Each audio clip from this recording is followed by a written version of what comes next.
18 minutes to 9. It's fair to say the last 18 months have been a time of ups and downs, really, for the rapper Professor Green. He married the heiress Millie McIntosh, and the couple recently celebrated their first anniversary. He has also, though, been injured in a car accident and in a separate incident faced drink driving charges. As a result, he says himself that he struggled at times to deal with his own anxiety and emotions. Some of these experiences have influenced the music in his new album. Here's a listen to his latest single. It's been a while since I last dreamt. Barely remember what it's like to dream. Been finding it hard to get to sleep, too stressed, and there ain't anyone to sing a lullaby to me. Pretend she doesn't get to me, and I'm suffering. Stephen Manderson, I can hardly call you that really, but Professor Green, most people know you as all his Stephen. friends call him Steve. Good morning. Probably call you Steve, actually, they don't call me far worse, to be honest. Oh, do they? Let's not go there. Oh, it's lovely to see you again. Thanks very Nice much to be for coming back. to see us. And that's Lullaby, which is on the new album. Yeah. Gosh, it's an emotional song when you listen to the lyrics. Yeah. Tell us a little bit about it. I guess the song really is about something that a lot of men don't talk, well, a lot of people don't talk about, but especially men, because you have the added pressure of having to be masculine and be macho. But it's about depression. It's not a depressing song. It's about the resolve, about coming out the other side of it. The last lyrics, that things always change as long as you give them a chance to. And the sad thing that happens, as in my instance with my father, is when people, I think the line is, they make a permanent decision to solve a temporary problem. So I just thought it'd do a bit of good. Yeah, but you would think that somebody, or people would think, in somebody in your position, happily, newly married, successful, young artist, etc., going places again, you know, things happen, you'd think he's got to be on top of the world. Yeah. But it seems you're not necessarily. Not all the time. I think a lot of people have this misconception that if you become successful in something, that it'll absolve you of all your problems. I did at a point.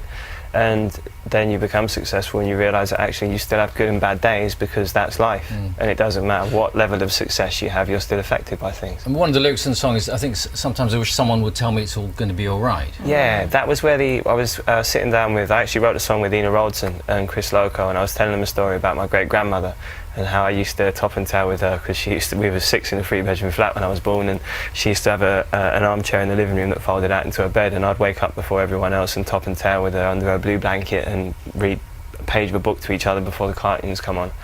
And we're just talking about how when you're a kid, if you're fortunate, because not everyone's lucky enough to have this, you have a person who tells you everything is going to be all right and you believe them no matter what.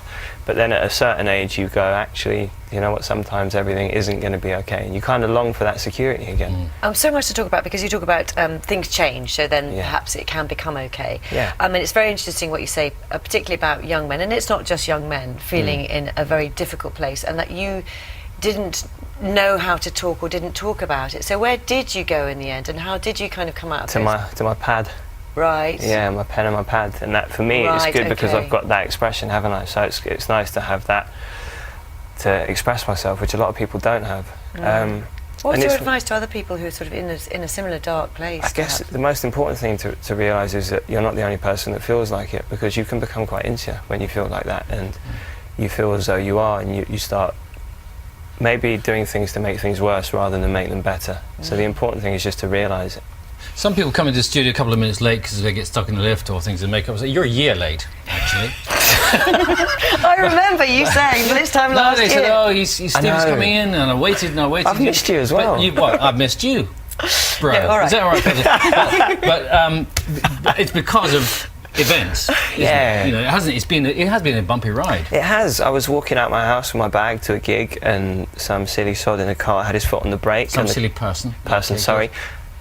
The car had eco, so the engine was off, so he was sat there with his foot on the brake. He had forgot he hadn't turned the car off. Obviously took his foot off the brake and felt the engine start just as I was walking between the two cars, and panicked, went to slam his foot on the brake and hit the accelerator and squashed me between another car. Luckily I jumped, so the only thing that got caught was my left leg, but that left me off my feet for a couple of months, and I can't take anti-inflammatories, so I was on slow-release morphine, codeine and tramadol. My skin was itching. That was the beginning of a dark time, to be honest. I can imagine. That's very interesting. And what about, so you've been married, your first year's anniversary? Yeah, just gone, September the 10th. Who'd have thought it? I wouldn't. It's crazy. Yeah, and you write about it on... the album. Yeah, and maybe not in a way that she was entirely happy with it. But exactly, which gives us a license to talk about it, which is great, because I've often thought, as you're never far from my thoughts, but I've often thought it must be a challenge to marry somebody from your background, particularly a challenge for anybody, somebody from your background to marry into such a well-off family. Oh, no, but you know what? I think we're both very equal in where we are now. And something that my grandmother always told me was that your class isn't dictated by what you've got in your pocket or in the bank. It's by your manners and how you treat other people. So because of that, I've never felt uncomfortable in any situation, no matter who I'm around. And I was nervous when I first met her parents, not because of who they are or what they've come from, but because they're her parents, as you're always nervous. And my whole past, some true, some twisted, some completely fabricated, is all online. I just think they might be nervous. They can go on Google. Right. Yeah, they might be nervous meeting you. I was lucky because they're, you know, it's testament to what great people they are. They've only ever taken me as the person that they've met, and they've never judged me on anything else. So Bill was saying a year late, but the album is there, and we're just going to have a look at another single from it. This is Not Your Man. Yeah.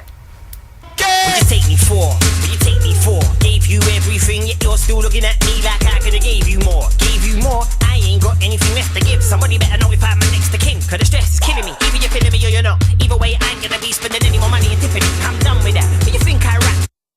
Find hard to balance sometimes is the delightful, charming, pleasant you are here on the sofa. With when you listen to the music and the style of rapping, it comes across as sort of quite aggressive. I think rapping is inherently quite aggressive, though, isn't it? But yeah, I don't think you have to be aggressive all the time. It'd be, I don't know, it takes a lot of energy to walk around being angry all the time, doesn't it? And tell us about so which is your favourite song on the album? This album, it'd have to be Lullaby and In the Shadow of the Sun. Yeah. The two more thoughtful tracks on the album. Yeah. How do you choose the songs that go with your composition? Oh, so like the music underneath them. We normally make them on the spot. So I'll go in the studio with a producer. Like with Lullaby, Chris was just playing chords on the piano, and he played something, and we went, "That's what we want to work on." And it does make me nervous when we play some of your songs because there is fewer bad words, I should say, in this one, isn't there? Is that a conscious thing? But they are still there. No, not at all. I don't know. I don't think you need to use that much profanity, even if you want to cause offence. Actually, sometimes it's better to. You might suggest that to Robbie Williams next time he makes a guest appearance. Oh, that was a giggle, wasn't it? I thought as I took a little jab at him on the song, it was only right I gave him the chance to have one back. That's very funny. So he's on one of them. Lovely to see you again. Thank you very much for having me. See you soon. Thank you. Professor Green's new album, Growing Up in Public, is available from next week.